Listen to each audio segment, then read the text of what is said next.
U എയിൽ, അതായത് ഇപ്പോൾ അബുദാബിയിലോ ദുബൈയിലോ നിങ്ങൾ എവിടെ ആയിക്കോട്ടെ, ഈ നടക്കുന്ന ജിയോ പൊളിറ്റിക്കൽ സിറ്റുവേഷൻസിൽ നിങ്ങൾ സാധാരണക്കാരുടെ ലൈഫിൽ എന്തെങ്കിലും ചേഞ്ചസ് ഉണ്ടായിട്ടുണ്ടോ? ഞാൻ ഉദ്ദേശിക്കുന്നത്, ഇതുവരെ നിങ്ങൾക്ക് കിട്ടിക്കൊണ്ടിരുന്ന നല്ല ക്വാളിറ്റിയുള്ള ഫുഡ് അതിപ്പോഴും കിട്ടുന്നുണ്ടോ? നിങ്ങൾക്ക് കിട്ടിക്കൊണ്ടിരുന്ന വാട്ടർ, കുടിവെള്ളം, അത് ഇപ്പോഴും കിട്ടുന്നുണ്ടോ? നിങ്ങൾക്ക് പുറത്തേക്ക് ഇറങ്ങാനായിട്ട് എന്തെങ്കിലും പ്രോബ്ലംസ് ഉണ്ടാവാറുണ്ടോ? അനാവശ്യമായ എന്തെങ്കിലും ലോക്ക്ഡൗണിലോട്ട് നിങ്ങളെ ഈ രാജ്യം തള്ളിവിട്ടോ? ഇതൊന്നുമില്ലാതെ തന്നെ നിങ്ങളുടെ ബാങ്കിങ് ഇടപാടിൽ നിങ്ങൾക്ക് പൈസ ഇടാനോ എടുക്കാനോ അല്ലെങ്കിൽ നിങ്ങളുടെ പൈസ നിങ്ങൾക്ക് യൂസ് ചെയ്യാനോ എന്തെങ്കിലും തടസ്സം നേരിട്ടോ? ഹെൽത്ത് കെയർ സിറ്റുവേഷനിൽ നിങ്ങൾ ഹോസ്പിറ്റലിൽ പോകുമ്പോൾ നിങ്ങൾക്ക് ഡോക്ടർ ഇല്ലാതെ വരിക, അല്ലെങ്കിൽ എന്തെങ്കിലും രീതിയിൽ നിങ്ങൾക്ക് മെഡിസിൻ കിട്ടാതെ വരികയോ എന്തെങ്കിലും തടസ്സം നേരിട്ടോ?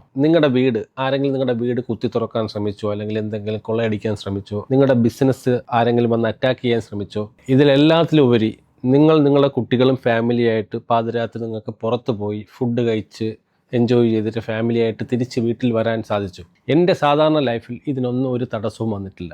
കാരണം അതാണ് ബേസിക് ഫണ്ടമെൻ്റൽ നമ്മുടെ ഈ രാജ്യം UAE നമുക്ക് ഓരോ പൗരന്മാർക്കും പ്രൊവൈഡ് ചെയ്യുന്നത്.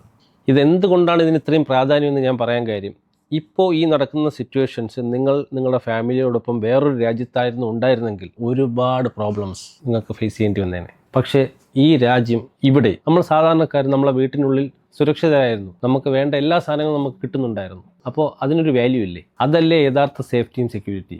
നമുക്ക് അന്നം തരുന്ന ഈ മണ്ണ് എന്നും ഇങ്ങനെ തന്നെ നിലനിൽക്കാൻ വേണ്ടി നമുക്ക് പ്രാർത്ഥിക്കാം.